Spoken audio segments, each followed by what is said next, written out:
नमस्कार, स्वागत है आप सभी का गणेश एस्ट्रो हेल्प में। मैं हूं आपके साथ डॉक्टर दिलीप और इस वीडियो में हम बात करने वाले हैं कुंभ राशि वालों के लिए कैसा रहेगा साल का पहला महीना जनवरी 2022। क्या लेकर आए हैं आपके लिए ग्रह नक्षत्र, आपके जीवन में क्या परिवर्तन आ सकता है, क्या बदलाव आ सकता है, आपका कैरियर, जॉब, पढ़ाई लिखाई, स्पिरिचुअलिटी, अध्यात्म, इसके साथ साथ आपकी सफलता, स्टडी, प्रेम, शादी विवाह, आपस में रिश्ते, सारी चीज़ों के बारे में हम बात करेंगे। तो आ जाते हैं सबसे पहले गोचर पर। कौन सा ग्रह कहाँ गोचर कर रहा है, आपकी कुंडली कैसी दिख रही है। तो हमने ये कुंडली है आपकी गोचर कुंडली। यहाँ पर 11 नंबर इसलिए लिखा है क्योंकि आपकी कालपुरुष की राशि 11वीं राशि कुंभ है। आप देख सकते हो पहले ही राशि में, पहले ही भाव में, पहले ही लग्न में आप कह सकते हैं गुरु बैठे हुए हैं। गुरु का यहाँ आना बहुत शुभ है, इस पर हम बात करेंगे। क्या है, द्वितीय भाव तृतीय भाव खाली है। ये जो द्वितीय भाव है 12 नंबर पे मत जाइए। 12 नंबर दिखा रहा है कि यहाँ पर मीन राशि है। मीन 12वीं राशि है, कुंभ 11वीं है, इसीलिए कुंभ के बाद मीन, 11 के बाद 12। ये द्वितीय भाव खाली, तृतीय भाव खाली। चतुर्थ भाव में दूसरी राशि वृषभ में राहु गोचर कर रहे हैं। पंचम भाव में तीसरी राशि है, ये खाली है। छठा भाव खाली है, सातवां खाली है, आठवां खाली, नौवां खाली। दसम भाव में काल पुरुष की 8वीं राशि वृश्चिक में मंगल बैठकर रोचक नाम का महापुरुष योग बना रहे हैं, पर वहां पर केतु भी आ गए तो पिशाच नाम का एक योग बन रहा है। इसको कुछ लोग अंगारक योग भी कहते हैं। इसके बारे में बातें करेंगे। एकादश भाव में सूर्य और शुक्र, देखिए मंगल यहां पर भी रहेंगे और मंगल फिर 16 जनवरी को यहां भी चले जाएंगे। अब मैंने इस मंगल को इस तरह से दिखाया है, लाल रंग का है, इस पर ऐसे माँ अक्षर बना दिया, मंगल हो गया। और मैं इसको ऐसे भी लिख सकता था जैसे और लिखे हैं, तो आप बताइएगा कैसे अच्छा रहता है। पर इसमें ये सुविधा है कि मैं इसको ये दिखा सकता हूँ कि 16 तारीख तक यहाँ और उसके बाद ये यहाँ चले जाएंगे मंगल आपके एकादश भाव में। अब एकादश भाव को देखें तो सूर्य है वहाँ 14 तारीख तक और 14 तारीख को मकर संक्रांति होगी तो सूर्य मकर में 12वें भाव में पहुंच जाएंगे। उससे पहले वो धनु में रहेंगे, धनु के बाद मकर आता है। तो ये राशि का क्रम आपको पता रहेगा तो बहुत अच्छा है कि मेष, वृषभ, मिथुन, कर्क, सिंह, कन्या, तुला, तुला मतलब 7वीं राशि होगी, वृश्चिक 8वीं राशि, धनु 9वीं, मकर 10वीं, 11 में कुंभ, 12 में मीन। तो इससे आपको समझ में आएगा। तो सूर्य जो है 14 तारीख तक धनु राशि में, 9वीं राशि में, फिर 10वीं राशि मकर में चले जाएंगे। शुक्र जो है धनु राशि में रहेंगे, 9वीं राशि में रहेंगे। शुक्र वक्री है जो 29 तारीख को मतलब 29 जनवरी को फिर मार्गी हो जाएंगे। और बुध को आप देख सकते हैं कि बुध मकर राशि में 12वें भाव में है। बुध भी मार्गी, बुध भी वक्री होंगे आपके 14 तारीख को और मार्गी होंगे 4 फरवरी को। शनि की स्थिति इसी तरह से आपके लिए 12वें भाव में बनी हुई है, 7.5 आपकी चल रही है।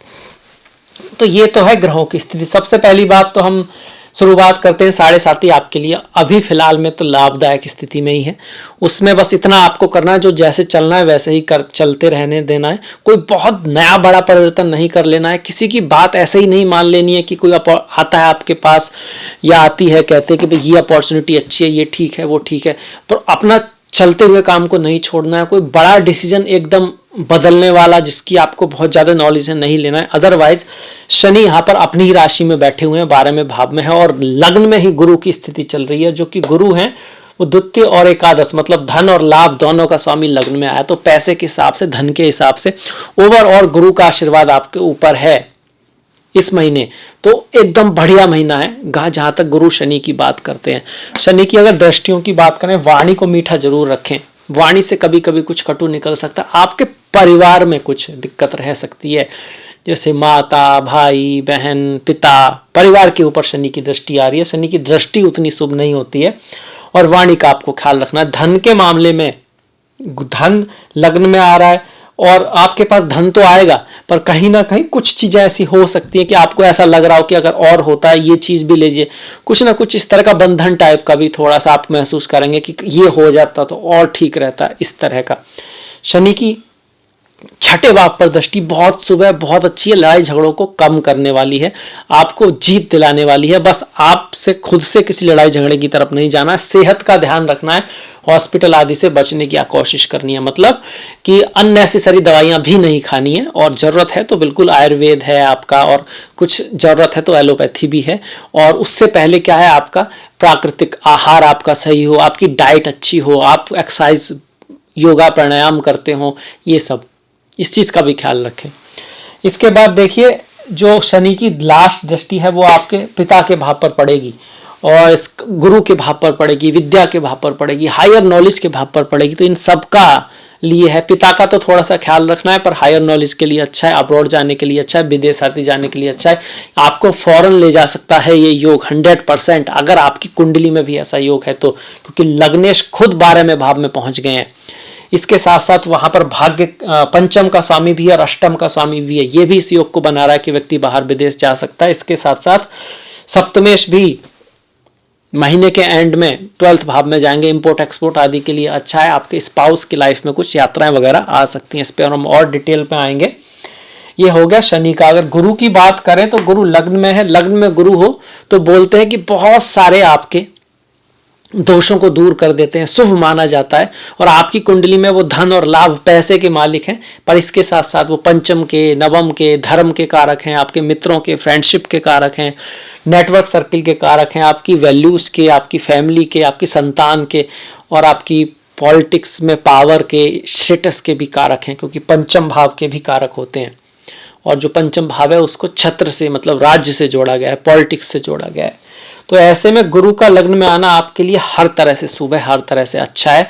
और उनकी जो दृष्टि है वो पंचम भाव, सप्तम और नवम तीनों बहुत शुभ दृष्टियां हैं। पंचम से मतलब आपकी संतान की पढ़ाई लिखाई बहुत अच्छी चलेगी, अगर आप खुद स्टूडेंट है तो आपकी पढ़ाई लिखाई अच्छी चलेगी, आपके फॉलोअर बढ़ेंगे, आपको प्रशंसा करने वाले लोग बढ़ेंगे, आपको स्कॉलरशिप आदि मिल सकती है। आप अगर परफॉर्मर हैं, आप कुछ एक्टर हैं, आपका कुछ इस तरह का काम है जहाँ पर परफॉर्म करने की आवश्यकता होती है, तो उसके लिए भी बहुत अच्छा है। पॉलिटिक्स आदि में है वो भी बढ़िया, स्पेकुलेटिव गेन के लिए भी ठीक है। बहुत ज़्यादा अच्छा क्यों नहीं है स्पेकुलेटिव गेन में, क्योंकि शुक्र जो है, जो इसके कारक हैं शेयर मार्केट आदि के, थोड़े वक्री चल रहे हैं इस वजह से, और शुक्र वक्री ही रहेंगे। शुक्र जाके आपके मार्गी होंगे 29 तारीख को। इसके बाद संतान के भाव पर संतान के भाव पर तो दृष्टि है, मतलब आपको पुत्र या पुत्री संतान प्राप्ति का योग बना हुआ है। सीधी दृष्टि सप्तम, शादी विवाह रिलेशनशिप, प्रॉपर्टी का भी है, चौथे भाव से चौथा है, प्रॉपर्टी बिजनेस आपका स्टेटस उस पर पड़ रही है, तो उन सबको बढ़ाने वाले हैं पर थोड़ा सा जिनके रिश्ते पहले से ही हैं, एक तो शादी होना मतलब रिश्ता आना, किसी का मिलना, गर्लफ्रेंड बॉयफ्रेंड बनना, उसके लिए ठीक है, पर जो पहले से रिश्तों में है वहां थोड़ा ख्याल रखना होगा।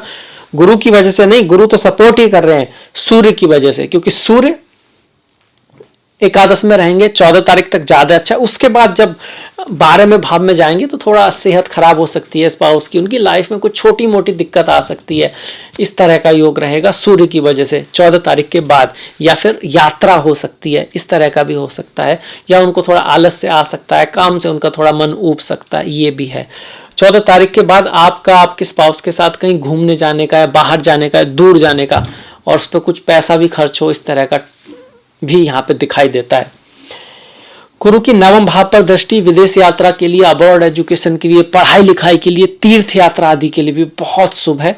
इसके साथ साथ आपके गुरु का आशीर्वाद, आपके पिता से कुछ आपका फेवर होना, बड़ों से आपका कोई फेवर होना, उसके लिए भी यहाँ पर गुरु की जो स्थिति है बहुत ही खूबसूरत आपके लिए बनी हुई है।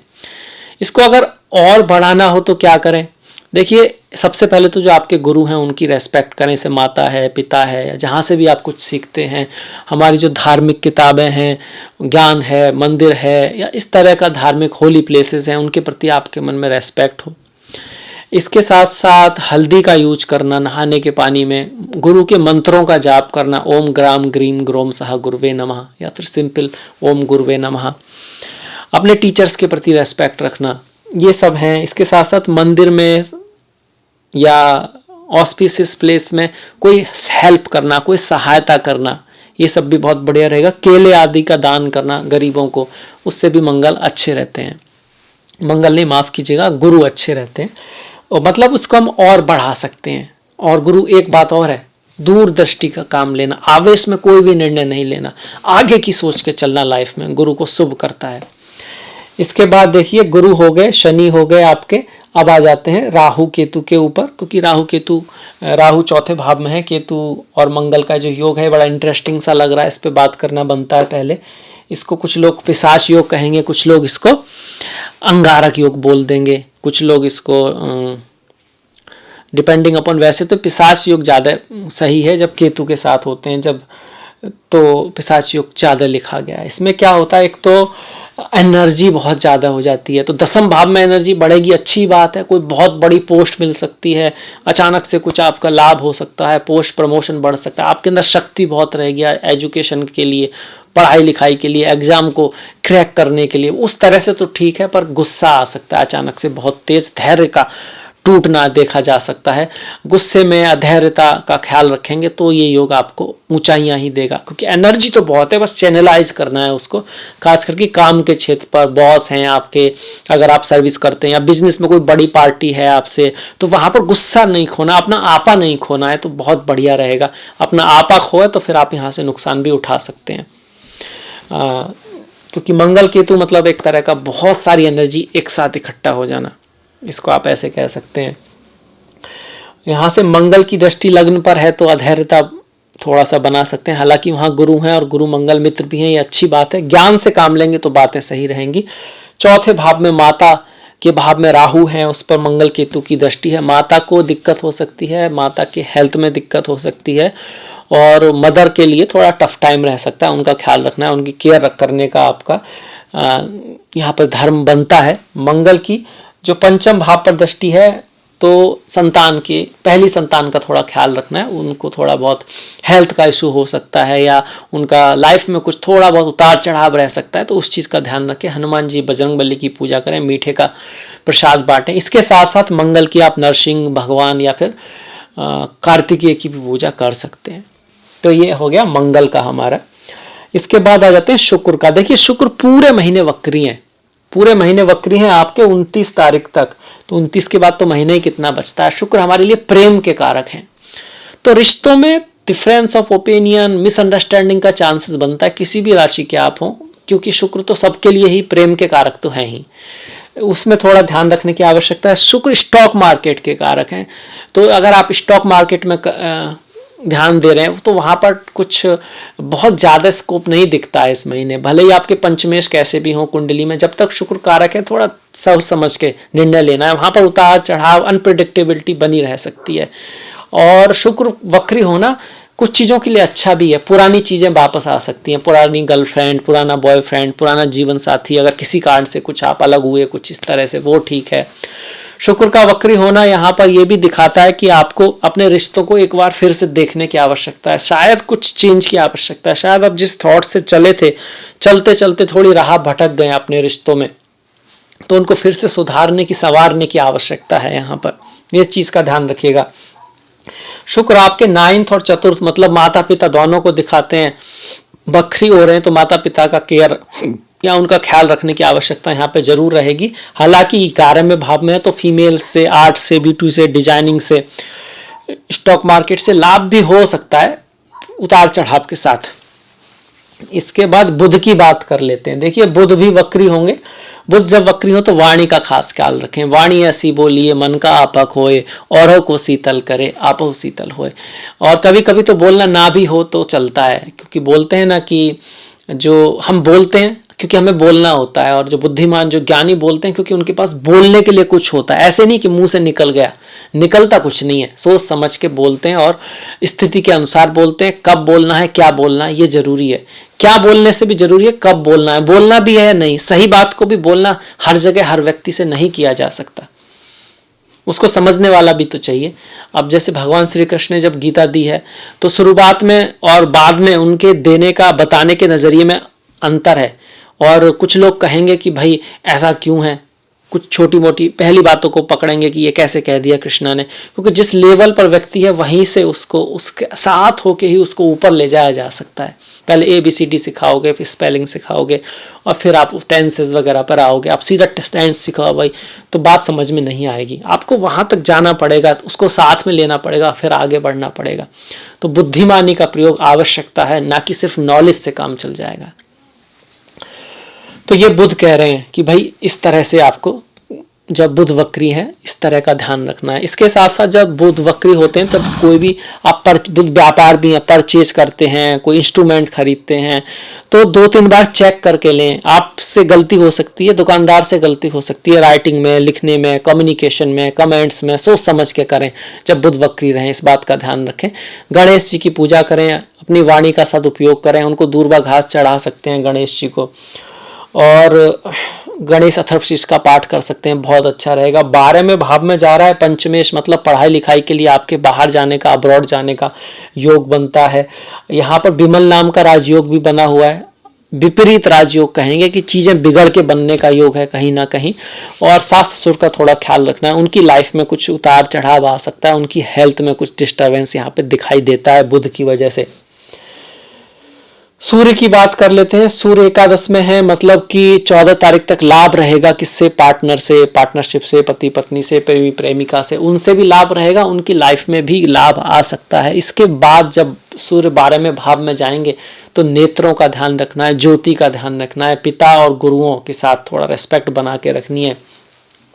12वें भाव में जब सूर्य जाते हैं तो हेल्थ का भी ध्यान रखना जरूरी हो जाता है, क्योंकि सूर्य हमारे इम्यूनिटी के कारक हैं, हमारे शरीर के कारक हैं। सूर्य हमारी आत्मा के कारक हैं, तो आत्मा के लिए 12वें भाव में जाना ठीक है। मोक्ष के लिए, स्पिरिचुअलिटी के लिए, अध्यात्म के लिए अच्छा योग है, उसमें आपका मन लग सकता है। एडिक्शन आदि से बचना है, किसी भी काम को पूरा करने की कोशिश करनी है, बीच में नहीं छोड़ना है। जब भी ग्रह 12वें भाव में जाते हैं चीज़ें आधे में छोड़ने की बातें हो जाया करती हैं, इस चीज़ का ध्यान रखें। तो हमने कौन कौन से ग्रह देख लिए? हमने सारे ग्रह देख लिए। राहु के बारे में देखें तो राहु 4थे भाव में है, तो माता के स्वास्थ्य का ख्याल तो रखना ही है। इसके साथ साथ पढ़ाई लिखाई में मन थोड़ा कम लग सकता है, और ये आपके लिए धन के मामले में ठीक है। राहु धन के मामले में बढ़िया है।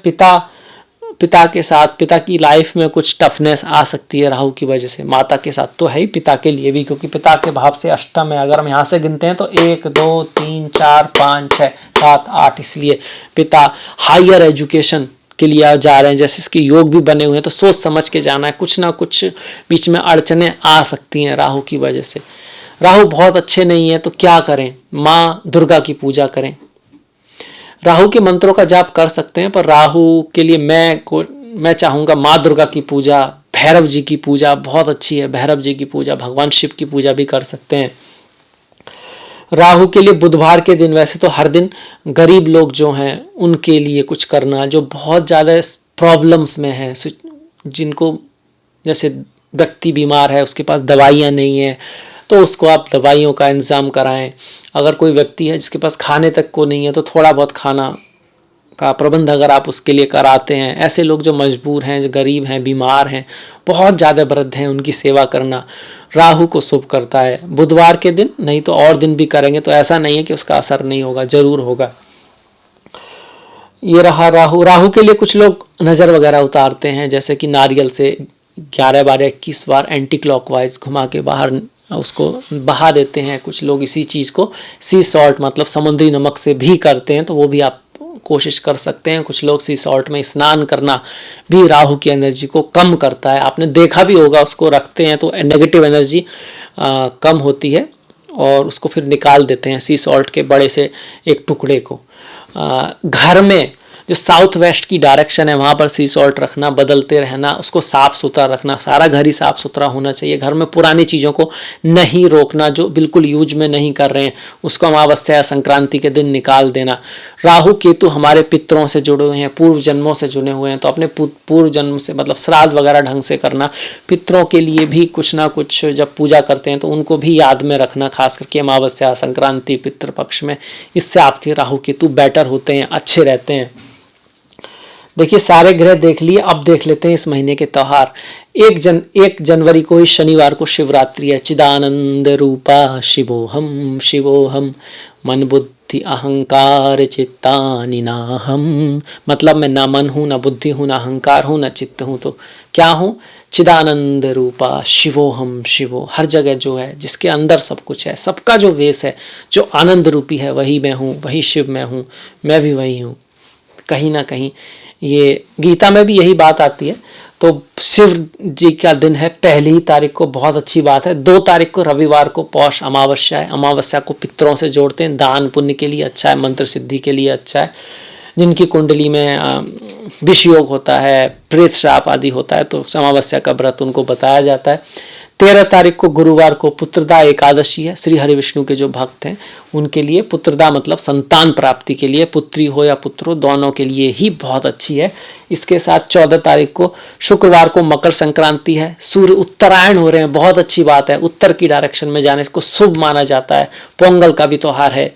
इसके साथ साथ 15 तारीख को शनिवार को प्रदोष व्रत है। 17 तारीख को सोमवार को पूर्णिमा है। पूर्णिमा चंद्रमा से जुड़ा है, मन की चंचलता को खत्म करता है, कम करता है। खत्म तो पॉसिबल शायद ना हो, और धन के लिए भी ये बहुत ऑस्पिशियस माना गया है।